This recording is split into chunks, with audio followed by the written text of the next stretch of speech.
ایک شہرہ بپا تھا لاہور کے اندر۔ صادقین صاحب نے قرآن شریف کی سورہ رحمان کو بڑے بڑے کینوسز کے اوپر ڈپکٹ کیا تھا۔ وہ جو ایک حسین ترین آیت ہے فَبِأَيِّ آلَاءِ رَبِّكُمَا تُكَذِّبَانِ، وہ مختلف انداز سے لکھی تھی۔ انہوں نے لاہور میوزیم کی پوری چھت اسے پینٹ کرنا شروع کر دیا۔ یہ کوئی آسان کام نہیں تھا۔ وہ بہت منہنی سے آدمی تھے کہ ہڈیوں کا پنجر تھا جس پہ کہیں کہیں گوشت تھا، بال ہمیشہ پریشان رہتے، موٹے سے کالے فریم کی اینک پہنتے، مونچھیں بھی تھی ان کی، گال پچکے ہوئے تھے، کوئی انگلی بھی سیدھی نہیں تھی۔ میرے والد نے انہیں یہ کہا کہ آپ کی صحت پہ اس کام نے بہت برے اثرات ڈالے ہیں۔ وہ واقعتاً طبعاً ایک فقیر تھے، ایک صوفی تھے، ایک درویش تھے۔ وہ ایک ہی وقت کھانا کھاتے تھے، ناشتہ کرتے تھے اور پھر رات کا کھانا کھاتے تھے۔ میری والدہ نے بہت عمدہ پالک گوشت پکوایا اور سفید ابلے ہوئے چاول۔ صادقین صاحب نے ایک لقمہ منہ میں ڈالا تو ایسے آنکھیں بند کر لیں کہ جیسے سورگ کا جھوٹا ہوتا ہے۔ میری والدہ سے رہا نہ گیا اور انہوں نے بڑے پیار سے کہا کہ صادقین بھائی، تو آپ کیوں نہیں کوئی ایسا انتظام کر لیتے، یعنی کہ شادی کر لیں۔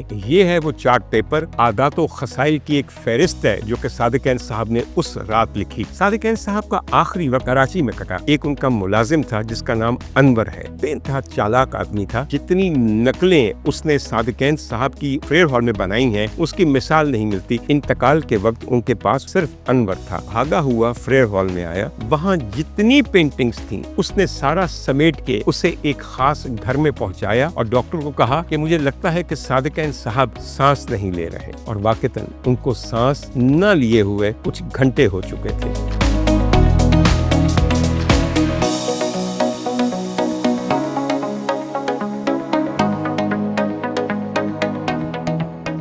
خواتین حضرات، لاؤڈ سپیکر کا ایک نیا ایپیسوڈ اور اسے آپ کی خدمت میں لیے حاضر ہے ڈاکٹر عمر عادل۔ خواتین حضرات، میرے والد، ان کا نام میں پہلے بھی شاید لے چکا ہوں، ان کا نام تھا چودھری محمد فیاض جنجوا۔ یہ بنیادی طور پہ تو ایک زمیندار گھرانے سے تعلق رکھتے تھے، مگر پیشے کے اعتبار سے یہ انٹرنیشنل بینکر تھے۔ اور ویسے ان کی شہرت کی ایک بہت بڑی وجہ ان کی اینٹیک کلیکٹنگ اور ان کی آرٹ کلیکشن تھی۔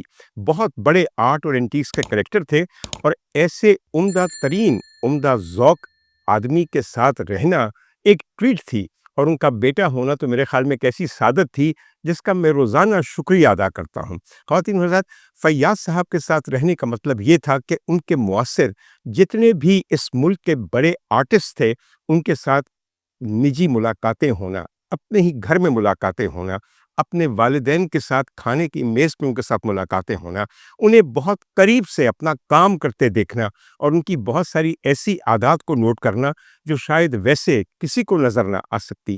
میں نے ان تمام چیزوں کا بے حد فائدہ اٹھایا ہے، مگر میں آپ کو ایک بات بتاؤں کہ بہت شروع میں ہی جس عظیم ترین فنکار کے ساتھ میرے والد کی دوستی ہوئی اور پھر وہ ہمارے گھر آنے جانے لگے، ان کا نام جناب صادقین تھا۔ اور صادقین کا نام ایسا ہے کہ پوری دنیا میں ان کے معترف اور ان کے محبت کرنے والے موجود ہیں۔ میری نظر میں ملک پاکستان کے اندر جو سب سے بڑا مصور اور خطاط پیدا ہوا ہے وہ صادقین کے علاوہ اور کوئی نہیں۔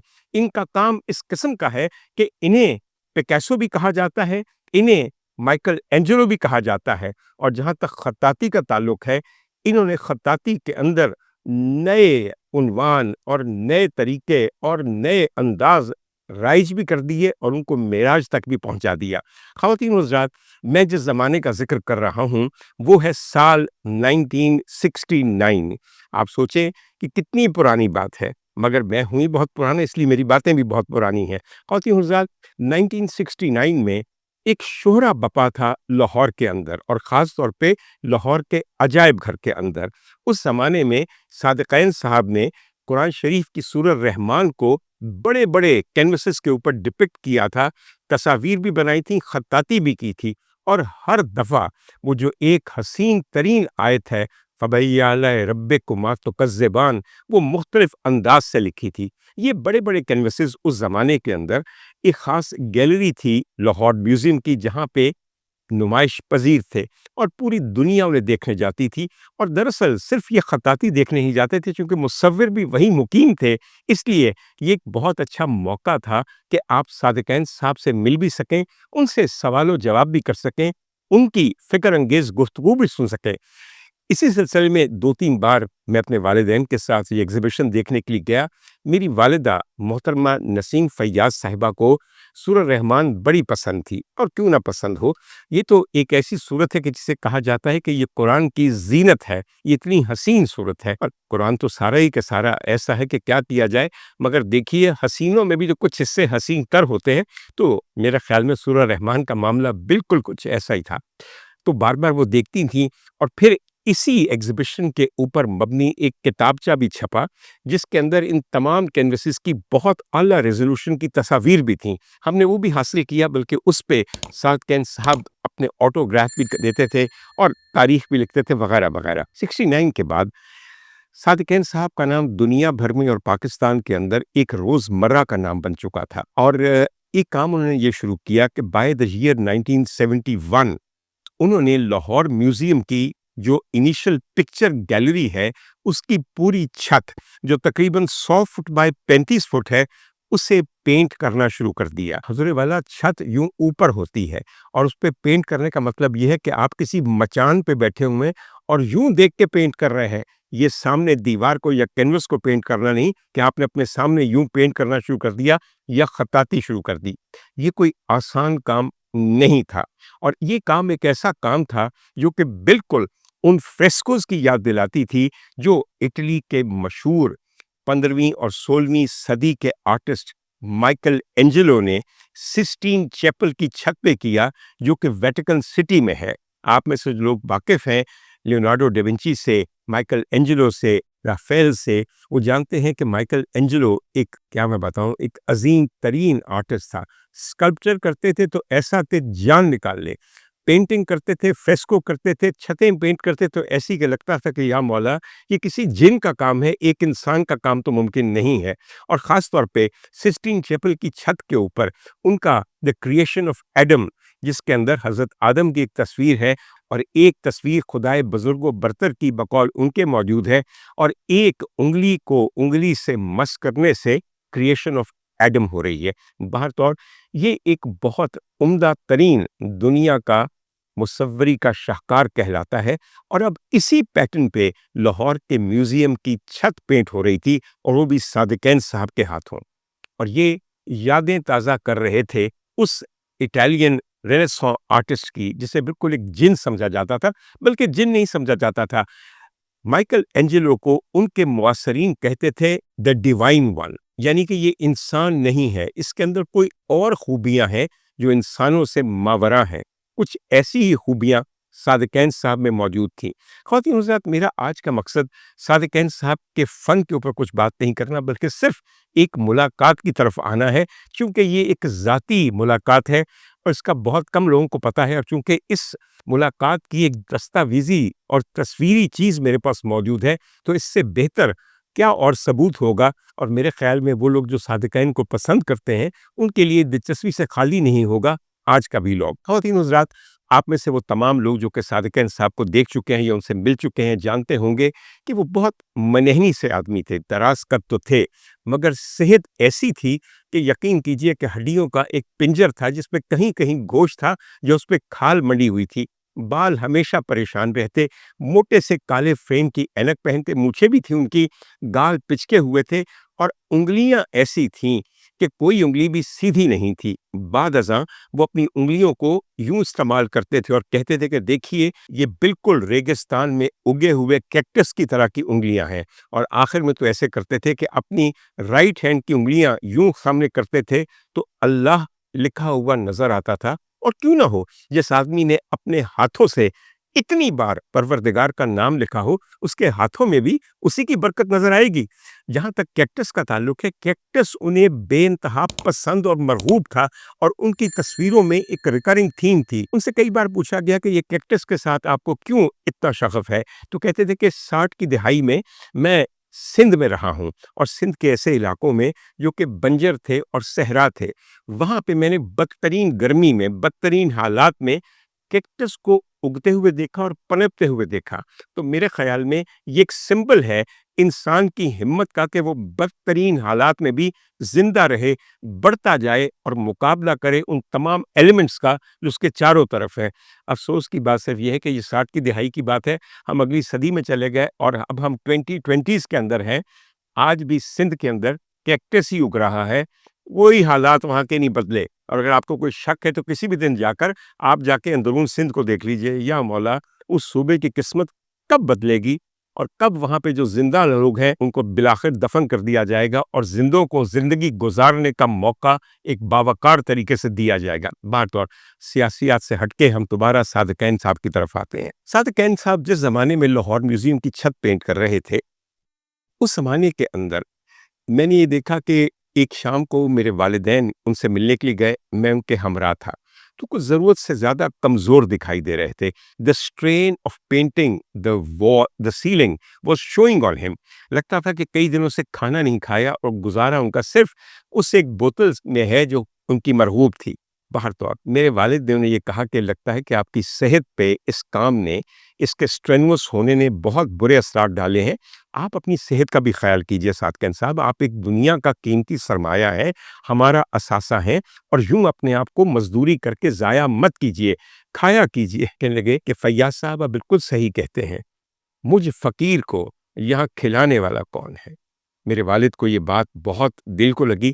انہوں نے ایک نظر میری والدہ کی طرف دیکھا جو اپنے میاں کی بے انتہا مزاج شناس تھیں اور ایک بے انتہا فیاض قسم کی خاتون تھیں اور نرم دل خاتون تھیں۔ ویسے میری والدہ ایک عام ہاؤس وائف نہیں تھیں، وہ ایک بے انتہا زیادہ پڑھی لکھی خاتون تھی، اور ان زمانوں میں انہوں نے انگلش میں ماسٹرز کیا ہوا تھا، لٹریچر میں بھی اور لینگویج میں بھی، اور صاحب کتاب بھی تھیں۔ دوسری بات یہ ہے کہ ان کو فنکاروں کی اور مصوروں کی عزت دل سے کرنی آتی تھی، جو کہ انہوں نے ہمارے دلوں میں بھی اور ہماری تربیت میں بھی شامل کی۔ نظر ملتے ہی میری والدہ آگے بڑھیں اور کہنے لگیں ایسے کیجئے، کچھ دنوں کے لیے یہاں سے چھٹی لیجئے اور ہمارے ہاں اٹھائیے، میں خود آپ کو بہترین غذا کھلاؤں گی، آپ کی صحت بہتر ہو جائے اور طبیعت بحال ہو جائے تو دوبارہ آ کے یہ میمت کام شروع کر دیجیے گا۔ مجھے یقین ہے کہ یہ بریک اور یہ خاطرداری آپ کو ایک نئی انرجی دے گی۔ نہ جانے کیا بات تھی، ایک دم مان گئے، کہنے لگے چلیے میں آپ کے ہاں اٹھاتا ہوں اور کچھ دن آپ کے ساتھ گزارتا ہوں۔ میرے والدین کے لیے اس طرح خوشی کا مقام کیا تھا۔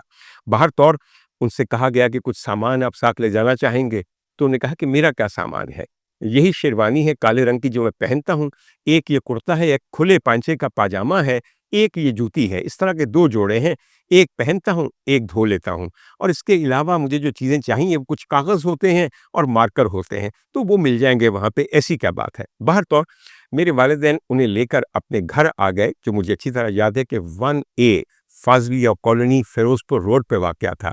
گھر خاصا وسیع تھا اور اس کے باغات بہت پیارے تھے، جس پہ کئی دفعہ میرے والدین کو horti culture society of Lahore کی طرف سے انعامات بھی ملے تھے۔ ان کے لیے صادقین صاحب کے لیے ایک کمرہ مختص کر دیا گیا، جس میں ان کی ضرورت اور آرام کی تمام چیزیں چند منٹوں کے اندر فراہم کر دی گئیں۔ ایکچولی وہ واقعتاً طبعاً ایک فقیر تھے، ایک صوفی تھے، ایک درویش تھے۔ ان کی ضروریات کیا تھی؟ باہر طور وہ وہاں رہنا شروع ہو گئے اور میں نے دیکھا کہ بے انتہا زیادہ آسودہ اور خوش ہیں، یعنی کہ کسی قسم کی بے چینی نہیں تھی۔ میرے والد بھی ان کا خیال کرتے تھے اور یہ خیال کرتے تھے کہ رات کا کھانا ان کے ساتھ کھائیں۔ وہ ایک ہی وقت کھانا کھاتے تھے، ناشتہ کرتے تھے اور پھر رات کا کھانا کھاتے تھے۔ ایک شام مجھے اچھی طرح یاد ہے، یہ غالباً 23 نومبر تھی، 23 نومبر 1971۔ اس دن کیا عمدہ سردی تھی، کیا عمدہ فضا تھی لاہور کی، اور ابھی حالات ایسے نہیں ہوئے تھے کہ اگلے مہینے ہونے والے حادثے کی خبر دے رہے ہوں۔ باہر طور 23 نومبر 1971 کو مجھے اچھی طرح پتا ہے کہ میری والدہ نے رات کے کھانے میں کیا کیا پکوایا۔ اس زمانے میں نئی نئی کٹاؤں والی پالک آئی ہوئی تھی۔ یہ چڑھتے موسم کی سبزی جب نئی نئی آتی ہے تو اس کا ذائقہ ایسا ہوتا ہے کہ بس منہ سے نہیں اترتی، اگر ایک لقمہ لے لیجئے۔ تو میری والدہ نے بہت عمدہ پالک گوشت پکوایا، اس کے ساتھ چنے کی دال جسے پیاز کا اور ہری مرچوں کا اور دھنیے کا بھگار لگایا گیا تھا، ساتھ شامی کباب اور سفید ابلے ہوئے چاول، یہ پوٹا پوٹا لمبے باسمتی جو میرے والد کی زمینوں پہ اگتا تھا اور پھر وہاں سے ہمارے ہاں آتا تھا۔ بالکل سادہ سا کھانا ہے، مگر وہ وقت سادے تھے. وہاں پہ عموماً رات کو دال چاول ہوتے تھے، ایک سالن ہوتا تھا، اہتمام کرنا ہو تو شاید کباب ہو جاتے تھے. اور میٹھے میں مجھے ابھی تک یاد ہے کہ گجریلا تھا، کیونکہ گاجریں بھی نومبر کے آخر تک نئی نئی آئی ہوتی ہیں اور لاہور والوں کو انتظار ہوتا ہے کہ سرخ رسیلی گاجریں آئیں تو ان کا حلوہ بھی بنایا جائے، ان کا گجریلا بھی بنایا جائے. گجریلا سمجھتے ہیں نا آپ، یہ گاجر کا حلوہ نہیں ہوتا، یہ چاولوں کے اندر کدو کش کی ہوئی گاجریں اور چاول کو دودھ میں ڈال کے پکا کے وہ بنایا جاتا ہے باہر. تو خواتین حضرات، اس دن ایسا تھا کہ اگلے دن چھٹی تھی کسی وجہ سے، تو میرے والد نے صادقین صاحب کو کہا کہ اس طرح کرتے ہیں، آج میرے بچے بھی آپ کے ساتھ کھانا کھائیں گے اور آپ کی باتوں سے بہت کچھ سیکھیں گے. خیر باقی میرے بہن بھائی تو سو گئے، مگر میں جاگا ہوا تھا. اور مجھے اچھی طرح یاد ہے کہ اس رات جو گفتگو ہوئی وہ بڑی نجی نوعیت کی تھی اور بڑی ذاتی قسم کی تھی. اب میں آپ کو بتاتا ہوں کہ گفتگو کیا شروع ہوئی. صادقین صاحب نے سفید چاولوں کے اوپر جب پالک گوشت ڈال کے ایک لقمہ منہ میں ڈالا تو ایسے آنکھیں بند کر لیں کہ جیسے سورگ کا جھوٹا ہوتا ہے. خاص طور پہ کہنے لگے، آج کتنے عرصے کے بعد میں نے گھر کی بنی ہوئی پالک کھائی ہے، ساگ گوشت کھایا ہے. ارے بھائی، ان شامی کبابوں کا تو جواب ہی نہیں. ہم یہ سمجھتے ہیں کہ شامی کباب کباب کا اصل امتحان ہے، جو ان کو اچھا بنا لیتا ہے اس کی کیا ہی بات ہے. ہر چیز کی تعریف کر رہے تھے اور مجھے لگ رہا تھا کہ کھانے کو بہت انجوائے کر رہے ہیں. ظاہر ہے کہ میزبان بھی خوش تھے کہ ان کے مہمان کو کھانا پسند آ رہا ہے. میری والدہ سے رہا نہ گیا اور انہوں نے بڑے پیار سے کہا کہ صادقین بھائی، آپ کو گھر کے کھانے کی اتنی قدر ہے اور میں دیکھ رہی ہوں کہ آپ کو رغبت بھی اچھے کھانے سے ہے، پہچان بھی ہے کھانے کی، تو آپ کیوں نہیں کوئی ایسا انتظام کر لیتے کہ گھر والے ہو جائیں، یعنی کہ شادی کر لیں اور ایک سلیقہ مند خاتون کو بیوی کے طور پہ اپنے ہاں لے آئیں، جو آپ کا بھی خیال کریں، آپ کی صحت کا بھی خیال کریں، اور اس طرح سے آپ کے فن کو بھی وہ پرورش کریں گی اور آگے بڑھائیں گی. ایک دم سے سوچ میں پڑ گئے اور کہنے لگے کہ بھابھی، میری عمر تقریباً اب 40 سال کے ہونے کی ہے. تو میری والدہ نے پوچھا کہ کب کی پیدائش ہے آپ کی؟ تو کہنے لگے کہ میں 1930 میں امروہہ میں پیدا ہوا تھا. اچھا، 1930 میں جو شخص امروہہ میں پیدا ہوا وہ تقریباً 1971 تک آپ دیکھ لیجئے کہ کتنے سال کا ہو گیا ہوگا، 40-41 سال کا. مگر وہ اپنی عمر سے بہت بڑے لگتے تھے، اس لیے کہ حوادث زمانہ اور کچھ ان کی اپنی بیلٹ، اور پھر دیکھیے ایک بہت مشکل زندگی اور ایک بہت محنت طلب کام کرنے کی وجہ سے ان کو، اگر آپ اس وقت بھی دیکھتے تو شاید 50-55 کے لگتے. باہر طور کمزور بہت تھے. میری والدہ کی بات سننے کے لیے انہوں نے ایک دفعہ پھر سے کہا کہ آپ کے خیال میں کیا یہ صحیح رہے گا؟ انہوں نے کہا جی ہاں، بالکل صحیح رہے گا. در در پہ جا کے اس طرح خراب ہونے سے بہت بہتر ہے کہ ایک گھردار قسم کی خاتون ہو اور وہ آپ کا خیال رکھیں. اور بیوی کا پیار اور عورت کا پیار مرد کے لیے بے انتہا مجرب اور مفید ثابت ہوتا ہے.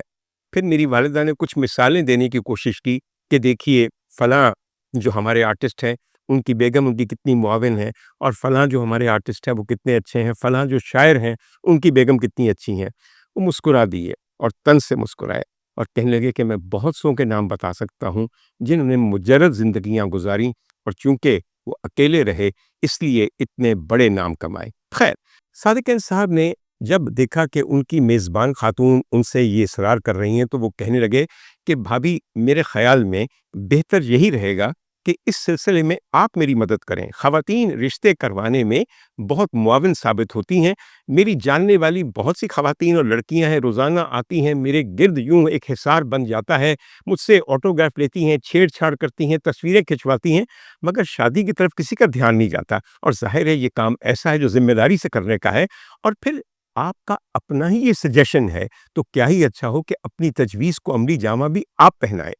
میری والدہ سمجھدار خاتون تھیں، کہنے لگی ہاں کیوں نہیں، یہ اچھا اور نیک کام ہے، اور اگر میں نے مشورہ دیا ہے تو میں چاہوں گی کہ میرے لیے اعزاز ہوگا کہ اگر میں آپ کے لیے شریک حیات ڈھونڈ دوں. تو انہوں نے پھر کہا کہ صادقین بھائی، ایسے کرتے ہیں کہ یہ سامنے پیلے رنگ کا ایک کارڈ بورڈ پڑا ہوا ہے، ایک چارٹ پیپر پڑا ہوا ہے، آپ کے سامنے آرٹ لائن کے مارکر پڑے ہیں جو آپ کا سب سے مجرب ہتھیار ہے، اور اسی سے آپ سب کام کرتے ہیں. تو آئیے ایک لسٹ بناتے ہیں ان خوبیوں کی، ان خصائص کی جو آپ اپنی ہونے والی شریک حیات کی ذات میں دیکھنا چاہیں گے اور جو آپ کے لیے قابل قبول ہوں گی. ارے ایک دم مسکرا دیے اور حیران ہو گئے کہ یہ کیسی فرمائش کرتی، کیونکہ صادقین صاحب سے تب تک جو فرمائشیں کی جاتی تھیں، ارے میرا پورٹریٹ بنوا دیجئے، ارے آپ مجھے اپنا سائن کر کے دے دیجئے، ذرا میرا نام لکھ دیجئے، ذرا ایک آیت لکھ کے دے دیں۔ آج ان سے ایک خاتون نے عجیب فرمائش کی تھی، اور وہ فرمائش تھی فہرست خسائل ممکنہ شریک حیات صادقین۔ تو خواتین حضرات، اس موقع پہ مجھے 1 منٹ کا وقفہ دیجئے تاکہ میں وہ چارٹ جو 1971 میں لکھا گیا آج 2025 میں آپ کو دکھاتا ہوں۔ خواتین حضرات، یہ ہے وہ چارٹ پیپر، 8 لائن کے کالے مارکر کے ساتھ عادات و خسائل کی ایک فہرست ہے جو کہ صادقین صاحب نے اس رات لکھی۔ میں جلدی جلدی آپ کو بتا دوں، کہنے لگے کہ میرے لیے بہت ضروری ہے کہ وہ خاصی تہذیب یافتہ ہو اور اخلاق کا کمال کا ہو۔ لب و لہجہ بہت درست ہونا چاہیے، ان کا اپنا تعلق چونکہ سادات امروہہ سے تھا، اور وہ یو پی کا ایک علاقہ ہے، اور امروہہ والے جو ہے وہ آپ جانتے ہیں کہ ان کا شین کاف بہت درست ہوتا ہے۔ میں صرف آپ کو یہاں یہ بتا دوں کہ امروہہ میں ان کے کون کون سے رشتہ دار تھے جن کو آپ بھی بہت اچھی طرح جانتے ہیں۔ صادقین کے بڑے بھائی تو سبطین صاحب تھے، اور صادقین کا میں اصل نام بھی آپ کو بتا دوں، ان کا نام تھا سید صادقین حسین نقوی یا صادقین احمد نقوی، اور یہ ظاہر ہے کہ سادات امروہہ میں سے تھے، تو رئیس امروہی صاحب بھی ان کے کزن تھے، اور اس کے علاوہ جان ایلیا بھی ان کے کزن تھے، اور ان کے ایک اور کزن تھے، جی ہاں وہی پاکیزہ والے کمال امروہی جو کہ مینا کماری کے میاں تھے۔ تو اس لیے دیکھ لیجئے کہ صادقین کا تعلق مینا کماری کے ساتھ بھی تھا، بلکہ قرابت داری بھی تھی۔ بہر طور انہوں نے اگلا کہا کہ نشست و برخاست کا طریقہ بہت عمدہ سلیقے کے ساتھ ہونا چاہیے، ہر چیز پہ اپنا نقطہ نظر ہو، اور انسانی قدروں کی طرف ان کا رویہ بڑا مثبت ہونا چاہیے۔ پھر کہنے لگے کہ خیالات اور پڑھی ہوئی تاریخ اور انسانیت کے بارے میں ان کو اچھا خاصا علم ہونا چاہیے، اور ذوق جمال اور فکر لطیف ہونی چاہیے۔ کیا عمدہ خوبیاں ہیں! آپ ذرا سوچیے کہ کیا کبھی کسی وچولن کو ایسی خوبیوں کی فہرست دی گئی ہوگی؟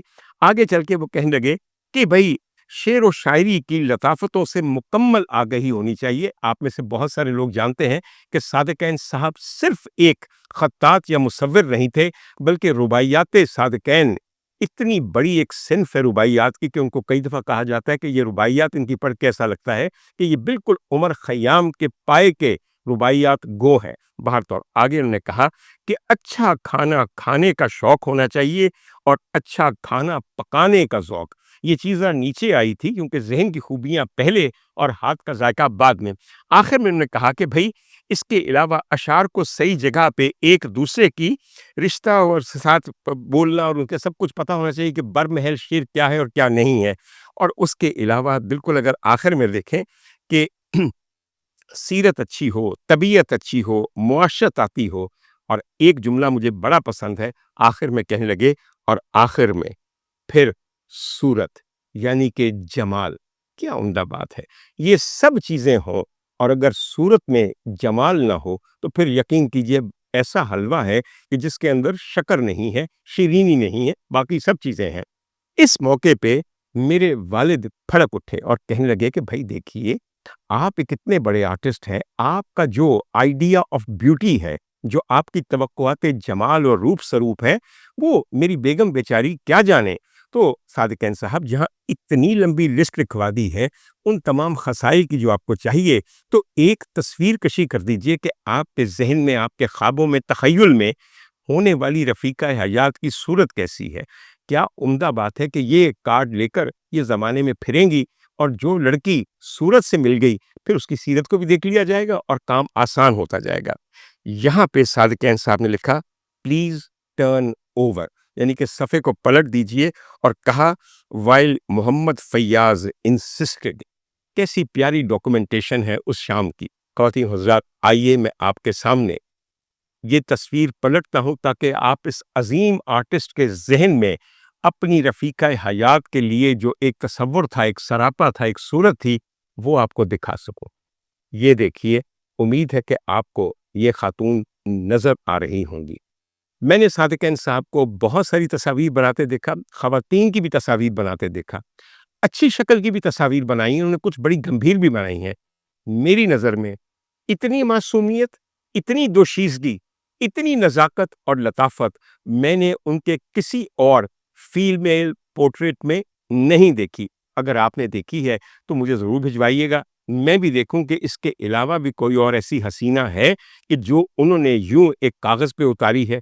خواتین حضرات، بال کٹے ہوئے ہیں، کالر بھی ایک خاص انداز کا ہے جو کہ مشرقی نہیں مغربی ہے، کانوں میں آویزے ہیں، اس کے علاوہ نازک سی تھوڑی ہے، پتلی سی ناک ہے، بہت خوبصورت آنکھیں ہیں، اور آخر میں انہوں نے یہاں پہ اپنے نام کو سائن کر دیا جو کہ انگریزی میں کیا، اور تاریخ لکھی 24/1/4، یعنی کہ 24/11/71۔ یہ رات جو تھی یہ 23 اور 24 نومبر کی درمیانی رات تھی، اور جب تک یہ سائن کرنے کا موقع آیا تو تقریباً 12:15 ہو گئے تھے، لہٰذا انہوں نے یہ لکھنے کے بعد یہاں تفسیر لکھ دی کہ 12:15 AM پہ آف 25 نومبر 1971، غالباً اس وقت دراصل 24 تھا، لیکن انہوں نے یہاں پہ 25 نومبر لکھا ہے۔ خواتین حضرات، میری زندگی کی یہ ایک یادگار شام ہے، اور میں نے یہ سوچا کہ یہ تصویر بھی جو ان پہ چھپنے والی کسی کتاب کا حصہ نہیں ہے، ان پہ بننے والی کسی ڈاکومنٹری کا حصہ نہیں ہے، اس کو آپ سے متعارف کرواؤں۔ اب ظاہر ہے ڈاکٹر عمر عادل نے کوئی چیز کرنی ہے تو وہی تھوڑی ہوگی، پٹی ہوئی، پہلے سے دیکھی ہوئی، کئی بار کی سنی ہوئی، ہر چیز نئی ہوگی۔ یہی تو مزہ ہے پہ ڈاکٹر عمر عادل کا ویلاگ سننے میں، جو مجھے بڑی خوشی ہے کہ آپ لوگ سنتے ہیں۔ نومبر 1971 کے دوران جب صادقین صاحب ہمارے ہاں مقیم تھے تو لوگوں کو پتہ لگ گیا، اور میرے والدین کے دوست ان کو رات کو ملنے کے لیے آنے لگے۔ مختلف قسم کے لوگ تھے، کچھ تو ایسے تھے جو کہ فن شناسہ تھے، اور کچھ بالکل فن آشنا نہیں تھے۔ ایک رات ایک بہت بڑی کاروباری شخصیت ہمارے ہاں آئی، اور وہ پنجاب میں ایک بہت متمول آدمی تھے، ان کو بھی ملوایا گیا کہ یہ صادقین ہے، تو کہنے لگے صادقین کون؟ ایک دم سے میں نے دیکھا کہ ان کا مزاج بگڑ گیا، اور صادقین نے کچھ کہنے کی بجائے کھڑے ہو کر رباعیات پڑھیں، اور مجھے وہ اب بھی اچھی طرح یاد ہے کہ انہوں نے اپنا تعارف کس طرح کروایا۔ سب لوگ بیٹھے ہوئے تھے، وہ کھڑے ہو گئے، اپنے سینے پہ ہاتھ رکھا اور کہا: خطاط آیات مرج البحرین، نقاش اسباب تفہیم دارین، شاعر کرب سینہ بے چین، متلاشی اسرار تخلیق کونین، نجیب الطرفین، صادقین۔ اب جو کچھ انہوں نے اپنے پڑھا تعارف میں، یقین کیجئے جن صاحب کے لیے پڑھا وہ بیچارے میری طرح تھے، ان کو کہاں سمجھ آئی ہوگی، مگر میرے خیال میں یہ فی البدی کہی ہوئی ربائی صادقین صاحب کے اپنے تعارف میں ایک بہترین دستاویز بھی ہے، اور ان کی ایک شعری کاوش بھی ہے۔ خواتین حضرات، یہاں پہ میں آپ کو بتاؤں کہ صادقین صاحب جو اپنی رباعیات کہتے تھے وہ بھی کینوس پہ لکھتے تھے، ان کو پینٹ کرتے تھے اور لوگوں کو پیش کرتے تھے توفتاً بھی، کچھ لوگ خریدتے بھی ہوں گے۔ ایک مجھے ان کی آخری بات بڑی زیادہ یاد آتی ہے کہ بالکل 15 دن ہمارے ہاں رہنے کے بعد جب وہ دوبارہ لاہور میوزیم شفٹ ہونے لگے تو میری والدہ نے ان سے کہا کہ بھائی، جتنے دن آپ ہمارے ہاں رہے ہیں میں نے جینیس کو اپنے اتنے قریب پہلی دفعہ دیکھا ہے۔ ان کا کہنا یہ تھا کہ ان کی زندگی میں جو ایک شخص مجسم جینیس آیا ہے اور اتنے قریب ان کے گھر میں رہا ہے، وہ صادقین کے علاوہ اور کوئی نہیں ہے۔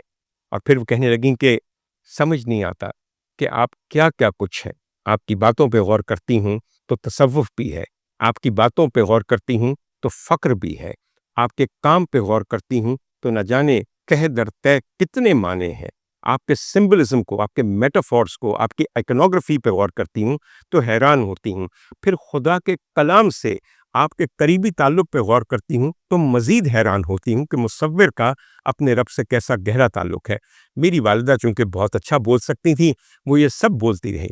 صادقین بالکل دھیمی سی مسکراہٹ کے ساتھ یہ سب سنتے رہے، اور پھر کہنے لگے کہ میں اپنے بارے میں کچھ عرض کروں؟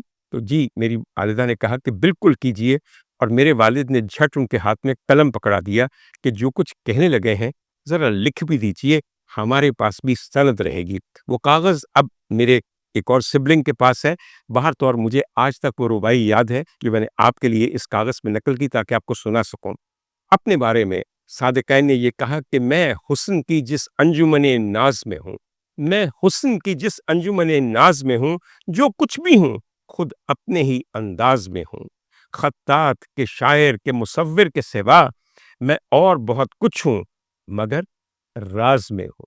واقعتاً سچی بات تھی کہ وہ ایک راز میں تھے، اور اتنی بڑی شخصیت کی پوری ہمہ جہتی جو ہے وہ ایک ایسا راز ہے جو مکمل کبھی بھی نہیں کھلتا۔ آتی مزاد اس کے کچھ دن کے بعد ہم لوگ گئے وہاں پہ لاہور میوزیم، تو میں نے ایک عجیب منظر دیکھا جو مجھے ابھی تک یاد ہے، اور اس کی تصویر میرے والد نے چونکہ کھینچی ہوئی ہے اس لیے میں آپ کے ساتھ شیئر کروں گا۔ لاہور میوزیم میں ایک بہت قیمتی اور نہایت نایاب قسم کا بدھا کا اسٹیچو ہے جسے کہا جاتا ہے اسٹارونگ بدھا۔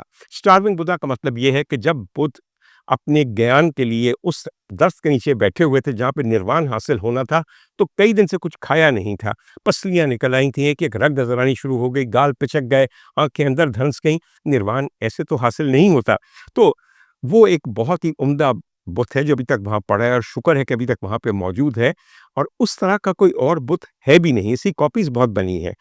اس دن جب ہم یہاں پہنچے تو میں نے دیکھا کہ ایک لنگوٹ کس کے بالکل اس کراونگ بدھا کے اسٹیچو کے ساتھ بیٹھے ہوئے صادقین صاحب، اور ان کی بھی پسلیاں اور ٹانگیں اور بازو اور چہرہ اتنا ہی نحیف و نزار ہے جتنا کہ اسٹارونگ بدھا کا ہے۔ تو پتہ چلا کہ وہ اپنے آپ کو کمپیئر کر رہے ہیں کہ گیان یا نروان یا عرفان حاصل کرنے کے لیے انسان کو کس قدر زیادہ خود کی نفی کرنی پڑتی ہے۔ یہ تصویر دیکھیے، یہ بڑی مزے کی تصویر ہے، اور آپ جنہوں نے نہیں دیکھی ان کے لیے یقیناً یہ ایک باعث سے میرے خیال میں تفریح ہوگا، یا کم از کم تھوڑا سا تو آپ کو پتہ چلے گا کہ مزے کی چیز ہے۔ خواتین حضرات، صادقین صاحب نے یہ جو اپنے میورلز وغیرہ مختلف دیواروں پہ اور مختلف چھتوں پہ بنائے ہیں، یہ صرف پاکستان میں نہیں ہیں بلکہ یہ کینیڈا میں بھی ہیں، ابو دھابی میں بھی ہیں، انڈیا میں بھی ہیں، اور اس کے علاوہ یو ایس اے میں بھی ہیں، اور پاکستان میں بھی جہاں تک مجھے یاد ہے تو ایک مقام پہ نہیں کئی مقامات پہ ہیں۔ صادقین صاحب کا آخری وقت کراچی میں کٹا، اور کراچی میں وہ اس وقت فریر ہال میں مقیم تھے، اور فریر ہال کے مرکزی ہال کی چھت کو پینٹ کر رہے تھے، بالکل ویسے ہی جیسے کہ انہوں نے لاہور میوزیم میں کیا یا باقی مختلف عمارات میں کیا۔ وہ زمانہ ان کے لیے کچھ عجیب و غریب تھا، پھر سے بالکل ایک دم اکیلے تھے، چھت سارا دن پینٹ کرتے تھے، صحت بہت بگڑ گئی تھی، اور یہ میں ذکر کر رہا ہوں 1987 کا۔ ہم لوگ اس زمانے میں کراچی رہتے تھے، میں تو خیر 87 میں لاہور میں کنگ ایڈورڈ میڈیکل کالج میں بالکل فائنل ایئر کا اسٹوڈنٹ تھا، مگر چونکہ اب میرے والدین کراچی میں تھے تو میں ان کو ملنے کے لیے وہاں جاتا تھا۔ ایک ایسے ہی موقع پہ میں صادقین صاحب کو ملنے کے لیے گیا، تو مجھے لگا کہ شاید اب ان کی زندگی بالکل اختتام کی طرف ہے۔ ان کا خیال کرنے والا ایک ان کا ملازم تھا جس کا نام انور ہے، اور انور اس لیے ہے کہ ابھی تک وہ زندہ ہے، بے انتہا چالاک آدمی تھا، اور خیر اس کے بارے میں اب آپ کو کیا میں بتاؤں کہ اس کی کیا عادات اور خصائل تھے، جو لوگ جانتے ہیں انہیں وہ اچھی طرح جانتے ہیں۔ انور کا تعلق پنجاب سے تھا، اور پنجاب کے ضلع گوجرانوالا سے تھا۔ میرے والد سے ڈرتا تھا، مگر ویسے انتہائی مکار اور کمینہ آدمی تھا، اور میرے خیال میں جتنی نقلیں اس نے صادقین صاحب کی اس زمانے میں وہاں فریر ہال میں بنائی ہیں اس کی مثال نہیں ملتی۔ ان کی طرح سائن کرنا بھی سیکھ گیا تھا، بے انتہا بری ڈرائنگ تھی، مگر کاپی انہیں کرتا رہتا تھا، اور بہت سے لوگ وہ یہ سمجھتے تھے کہ صادقین صاحب کے پاس ہے تو ان سے بنوا کے تصویر ہمیں سستی دے رہا ہے۔ یہ سب صادقین صاحب کی جو آج گھر گھر میں ہمیں تصویریں نظر آتی ہیں یا بکنے کی نظر آتی ہیں، میں وثوق سے کہہ سکتا ہوں کہ ایک نظر میں دیکھ کر میں بتا دیتا ہوں کہ کیا یہ خود صادقین صاحب کے قلم سے ہے یا یہ انور کی ماری ہوئی نقل ہے، اور اکثر وہی ہوتا ہے انور والی بات۔ خواتین حضرات، پینٹنگ ابھی جو ان کی چل رہی تھی چھت کے اوپر وہ نامکمل تھی، تو بے انتہا بیمار ہو گئے۔ ان کو کراچی کے ایک ہسپتال میں لے جایا گیا جس کا نام تھا OMI، orthopaedic and medical institute, وہاں داخل تھے۔ میرے خیال میں یہ واقعہ جو ہے شاید جولائی کا تھا، یا مجھے ایگزیکٹلی یاد نہیں ہے، لیکن 87 کی ایک رات کو رات 2 بجے ان کا انتقال ہو گیا۔ انتقال کے وقت ان کے پاس ان کے بیڈ پہ صرف انور تھا۔ انور نے ان کو وہیں مرا ہوا چھوڑ دیا اور کسی کو نہیں بتایا۔ اس نے یہی ظاہر کیا کہ سوئے ہوئے ہیں کہ ان کو صبح تک ڈسٹرب نہ کیا جائے۔ انور بھاگا ہوا فریر ہال میں آیا، وہاں جتنی پینٹنگز تھیں، جتنا نامکمل کام تھا یا مکمل کام تھا، اس نے سارا سمیٹ کے ایک سزوکی پک اپ کے اوپر رات کے اندھیرے میں لادا، اسے ایک خاص گھر میں پہنچایا۔ اس کے بعد کپڑے جھاڑ کے دوبارہ OMI میں آ گیا اور ڈاکٹر کو کہا کہ مجھے لگتا ہے کہ صادقین صاحب سانس نہیں لے رہے، اور واقعتاً ان کو سانس نہ لیے ہوئے کچھ گھنٹے ہو چکے تھے۔ صادقین صاحب کو کراچی میں ہی سخی حسن کے قبرستان میں دفن کر دیا گیا۔ میں برسوں بعد ان کی قبر کو دیکھنے گیا تو یقین نہیں آتا تھا کہ یہ قبر اتنے بڑے آرٹسٹ کی ہے، جس کا کام دنیا بھر میں مانا گیا اور جس نے پاکستان کی آرٹسٹری میں اور کلچر میں اور خطاطی میں لاج رکھی ہوئی ہے۔ ٹوٹی ہوئی قبر تھی، بہت ہی برا حال تھا، اور کوئی پوچھنے والا نہیں تھا۔ ظاہر ایک ایسا شخص جس کا کوئی والی وارث نہیں ہے، اب اس کی زندگی بھی ختم ہو گئی، وہ تمام تحائف اور جو اپنے چاہنے والوں کو دیتے رہتے تھے اپنے ہاتھوں کے شاہکار، وہ بھی موقوف ہو گئے۔ مگر اب کچھ عرصہ پہلے جب میں ان کی قبر پہ گیا، اور مجھے قبروں پہ جانے کا ایک خاص شوق ہے اور ہونا بھی چاہیے، انسان کو یاد آتا ہے کہ میرا انجام کیا ہوگا، اور جو آخری عمارت میری ہڈیوں پہ تعمیر کی جائے گی اس کی شکل کیا ہوگی۔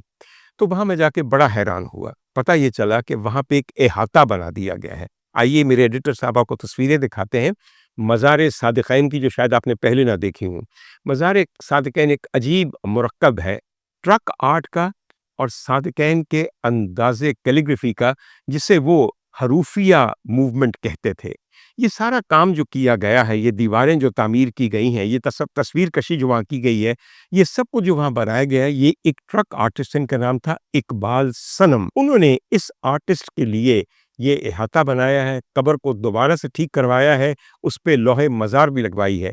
نہ صرف یہ بلکہ صادقین صاحب کی خاندان کی جو خواتین ہیں، جس میں فاضلہ بیگم جو ان کی والدہ ہیں، اور ان کی 2 بہنوں کی تصویر بھی ان کے مزار کے ساتھ شامل کی ہے۔ میرے خیال میں ایک آدمی کو کم از کم یہ خیال آیا کہ to pay a befitting tribute to somebody as great and such a great genius as صادقین۔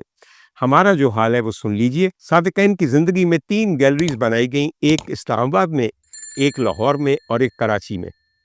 ان کے مرتے ہی وہ گیلریز بند ہو گئیں، اور ان کے اندر موجود صادقین کے فن پارے اور شاہکار، جو کہ لاکھوں نہیں بلکہ کروڑوں روپے کے تھے، وہ ایسے غائب ہوئے اور پرائیویٹ کلیکشن میں چلے گئے کہ آج تک پتہ نہیں چلتا کہ وہ کہاں کس کے ڈرائنگ روم کا حصہ بنے ہوئے ہیں۔ مجھے صادقین صاحب ایک بات اچھی طرح یاد ہے جو کہتے تھے کہ میرا کام ڈرائنگ روموں کا کام نہیں ہے، میرا کام تو خانقاہوں کا کام ہے یا پھر ڈسٹ بن کا کام ہے۔ بہر طور آج اتنے بڑے آرٹسٹ کو، ان کے ساتھ گزارے ہوئے چند لمحوں کو آپ کے ساتھ شیئر کرنے سے میں بھی نوسٹیلجیا کا مزہ لے رہا ہوں۔ امید ہے کہ آپ لوگوں کو بھی کسی حد تک ان سے واقفیت پیدا ہوئی ہوگی۔ کہنے کو بہت کچھ ہے، مگر طوالت کے ڈر سے میرے خیال میں آج کے لیے اتنا کافی ہے۔ انشاءاللہ تعالیٰ بہت جلد ایک اور ویلاگ میں آپ کے ساتھ ملاقات ہوگی۔